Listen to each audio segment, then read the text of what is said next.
Hey everybody, this is Rabbit. Welcome back to the channel, and today we're going to be doing a quick and dirty view of the various vehicles released in the Leviathans update in the game of War Thunder. And to give you a quick reminder, when I do these kind of patch reviews, I don't normally review bugs because obviously Gaijin does have a pattern of releasing the patch with a bunch of bugs, fixing most of them within the first 24 hours, and then fixing basically the majority of them within a week. So the content that addresses bugs specifically tends to get outdated pretty quickly, even though it is pretty amusing. Feel free to list your favorite bug in the comments down below. Is it the one where the text appears on your screen for way too long, or the one where missiles can't kill planes? Now, to also address a bit of the elephant, or Leviathan in this case, in the room, I don't actually play that much naval. I'm about halfway up the US blue water and coastal trees, but I don't really play it enough to give you an honest opinion of all the various battleships, so this will just be covering ground, air, and helicopter. Now, they did add one new location for air, the Falkland Islands. Haven't really had that much of a chance to look over the map, but it should be interesting at least. They also revamped two ground maps, both Berlin and Kuban, and those maps are kind of old, so they could definitely use a bit of a refresh. But as far as I'm aware, the change was mostly visual and not functional, although Kuban does have a hilarious bug right now where the water doesn't actually have any collisions, so you can just go underneath it. Now, one feature that was added this game and some people seem quite vocal about is in the kill cam showing you the report of the shot, they also add essentially a calling card for the player that killed you, showing their profile picture, border, and all that good stuff. Personally, I don't really care about it that much, but some people seem a lot more upset by it, so I figured I'd at least bring it up. For me, I'm very ambivalent to these kind of changes. Now, one really big change that affects a lot of vehicles, including vehicles that were added this update, is the addition of a radar mode for aircraft with radar. Now, what the radar mode does is it's an entirely new screen with a bunch of different UI and buttons, and you can use those to acquire and sort which targets you want to engage. Not only was this added to the brand new SAMs out of this update, but it was also backwards added to a lot of older SAMs, which in turn made them noticeably better because it actually does buff the SACLO surface-to-air missiles that those SAMs have to a pretty noticeable degree. So it is a really cool feature and a really good feature, especially if you like playing surface-to-air missiles. However, it's a little too complicated to go into in this specific video, so I might do a dedicated video covering that and some of the features of the new SAM systems later. Speaking of, now is probably a good time to bring up the various surface-to-air missile systems that were added this update. There were a total of 6 of them added in this particular update. We have USA, Germany, Japan, China, Israel, and Sweden. Now, as of right now, the only vehicles that use the multi-vehicle system are the American, German, and Japanese versions. Interestingly enough, because these vehicles actually lack a lot of features that you would find on ground vehicles, you are actually pretty free to double map several buttons for basically deploying and switching between the vehicles without really interfering, which is currently how I run them. And briefly sorting and recapping all 6 of them, the Japanese NonSAM is essentially just 2 Type 81s and a trench coat. It is quite literally just a radar bus that deploys 2 separate Type 81s. Not really sure this is a true 12.0 SAM, and I'm not sure why they did this and kept the Type 81 in the game. It seems a little redundant if I'm being completely honest, but it is at least reasonably effective and more effective than it was without the radar truck, so it's probably the worst of the lot, although not by a wide margin. Another pretty weak one is the Swedish anti-air system. It's not actually a 2-vehicle system, it's just 1 vehicle and a trailer, and this vehicle is incredibly derpy. You only get a total of 4 missiles and you only have 1 reload, so it actually has very little ammunition, and it's honestly pretty weak at close range too, just because it has the vertical launch system. I'm not convinced this is better than the Ito 90M, especially because the Ito 90M is really good with the new radar interface, so I might actually not go with this. I don't know, I'll have to do some testing on it. The Chinese anti-air is also a single vehicle system, and it's the only one of the group that actually has a gun, so it's not completely useless against ground vehicles, although given the low penetration, mostly limited to light vehicles and anti-air, it does have a head round for the cannon, so it will absolutely shred some early spawn helicopters, and it is reasonably fast for rushing zones. That being said, it is more limited range-wise than some of the other SAM systems, but I still think it's a pretty good pick. Next, you have the Israeli Spider system, again another single vehicle system, and the Spider is absolutely massive. It completely towers over every everything else in the game because it has this massive radar post that doesn't ever retract. On top of that, the vertical launch system can make it pretty awkward against targets at closer ranges. However, the Spider does have the option for either the Python 5 or the Derby, so you have access to both infrared and active radar homing, which is something you can't say for the rest of these SAM systems. What that essentially means is that if enemies are commonly flaring your infrared missiles, you can just take out the Derbys and you have an active radar homing missile that can't be flared and that the enemy has to actively try and dodge. So overall, while the system is very large and awkward to hide, I don't think it's bad, at least on the surface. Next up, you have the IRST system for Germany. The IRST is a multi-vehicle system. You can deploy up to 2 vehicles. Interestingly enough, while it does have a decent amount of missiles, it doesn't have a reload function, so you don't have anything as bold as an ammo box. So you are limited to just the missiles in those 2 launchers, so you might want to use the feature to disable one of the launchers unless you really want to try to spam opponents out. The big issue with the IRST is kind of the same issue as the Spider, is all of these vehicles take up a lot of real estate, so especially on smaller maps it is going to be very vulnerable to enemy fire, especially high explosive rounds hitting high up on the vehicle. And that's probably one of the bigger issues, although again, because of the vertical launch, it can struggle to engage targets at closer range. The American Slam Ram system, in my opinion, is probably one of the sleeper hits here because it's a triple Humvee system, a multiple vehicle system. The Humvees are a lot smaller than most of these other systems. They're also quite fast and quite agile, and they also launch at about a 45-degree angle, so you can generally set them up pretty easily to where you can cover most, if not all, of the battlefield.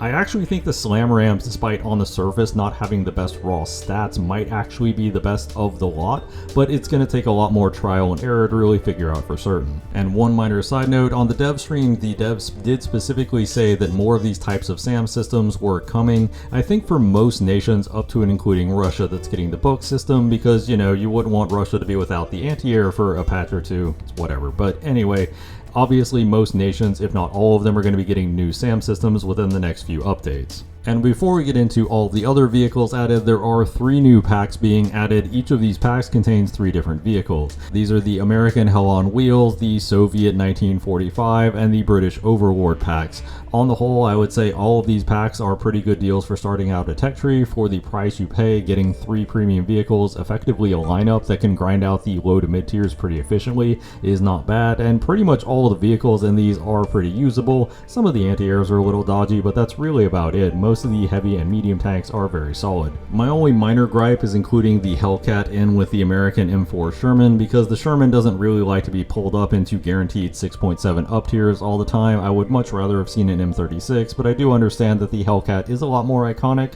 so a lot of people will probably want that over the M36, but it is what it is. Moving on to non-SAM systems, and we have the premium American RAH-66 Comanche, and this is objectively the coolest looking helicopter that has ever been developed by man.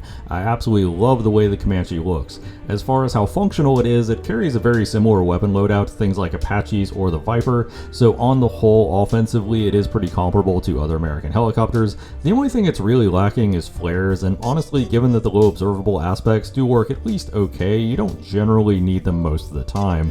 Honestly, I think this helicopter is a perfectly reasonable substitute for any of the American top-tier helicopters, so if you do have the cash and you don't particularly feel like grinding the American heli tree, this will probably do you perfectly fine, or at least as well as something like an Apache or the Viper. Next up for Germany, we have an entire line of Swiss aircraft, which is pretty neat. It's not a ton of aircraft, and most of them, outside of 1 or 2 of them, are just retrains, but it is at least nice to round out some of the options, although Germany is not really a tech tree that's lacking in aircraft until you start getting to post-World War II. Germany also got a premium F-18 Hornet, and if you want to know what the difference is between the premium Hornet and the regular tech tree Hornet for Germany, it's basically the same as the difference between the premium and tech tree variants for America. That is to say, instead of having AMRAAMs, it has Sparrows. Overall, I would say the premium Hornet, if you have the money and you're not really bothered by spending it, is not the worst possible option to grind out the German tech tree. Next up for the USSR tech tree, we have the L-39 Albatross, which is actually a Czech trainer plane, and this is a pretty cool design, and it's a very low tier jet. Could be very fun to use. The flight performance feels pretty solid. It does have a decent air-to-ground loadout. It is a little on the low side in terms of battle rating to be effectively used to grind out the air tree, but it's not bad at all and can also be used as a substitute cast plane if you are running Russian ground forces at this battle rating. Next up for USSR, we have the T-72B3A, which is a T-72B3 with the Arena Active Protection System. and no relic side skirts. Now, it's entirely possible they'll add an option for the relic side skirts later, but to be honest, the least threat that you have at top tier right now is the types of missiles that can be stocked by Arena. Most of the time you're dying to darts, or you're dying to the types of air launch munitions that Arena doesn't really do anything about. So on the whole, Arena is decent if it doesn't really cost you anything, but the relic side skirts are so unbelievably busted that they're the only reason why the T-72B3 is even playable. So I honestly think this vehicle is kind of dead on arrival, and I don't really think it deserves a 12.0 BR. Next up for the UK, we have the Badger armored car with a 30mm autocannon. The autocannon itself has pretty decent penetration, however, the rate of fire is pretty awful. It's only 100 rounds per minute, which is quite weak. It's actually even weaker than things like the Bushmaster, so it feels very anemic in terms of its overall ROF.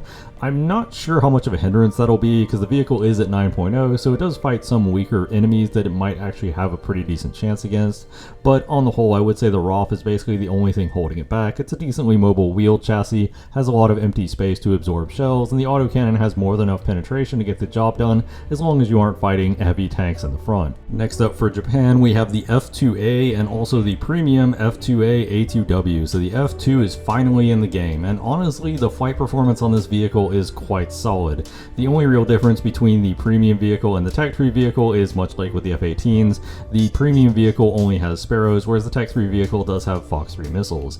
Now, an interesting aspect of the F2A is they are adding a brand new anti-ship missile to the game right now. However, I can't really give you any meaningful advice about whether or not that missile is useful. I was able to lock ground targets with it, however, the missile itself is so heavily bugged that essentially no aspect of it currently works. It's supposed to be a sea skimming missile that is infrared guidance, however currently you need a radar lock to fire it for reasons that are unclear. Additionally, because it's a skimming missile, it tends to fly low to the ground, but if you fire it anywhere near an actual piece of land, it has a bad tendency to crash into houses or trees. On top of that, even if you fire it at an enemy in the open ocean, it tends to just fly past them and then circle around them. You literally cannot hit the broadside of a battleship with this missile, and I know because I tried repeatedly. So hopefully it will get fixed at one point, and the fact that you can lock ground targets right now, maybe it has some air-to-ground applications, but it seems like it's just going to be a novelty at this point. As far as whether the premium vehicle is worth it, if you can spare the cash, the premium vehicle is not a bad way to grind out the Tech Tree. Certainly your other closest option is the F4EJ ATGW, which is not particularly good, so this is at least better than that. It's not the worst possible pick. Next up for China, we actually have two Z10s. We have a Squadron Z10A and we have a Tech Tree Z10ME. Now, the big difference between the Z10ME and the other two Z10s is that it has a more powerful engine and a radar mounted on its mast. It also features a directed infrared countermeasure system, so it should be a lot more resistant to infrared missiles than the other Z10s. The problem is neither of these versions of the Z10s upgrade the missiles. You're still dealing with the AKD-10s, which aren't terrible but are very Hellfire-like. They're not exactly fast, although they are reasonably powerful. You do still have the TY-90s, which is nice, although the TY-90s have been heavily nerfed since they were about 2 or 3 years ago, so they're not anywhere near as potent, although they are still quite good.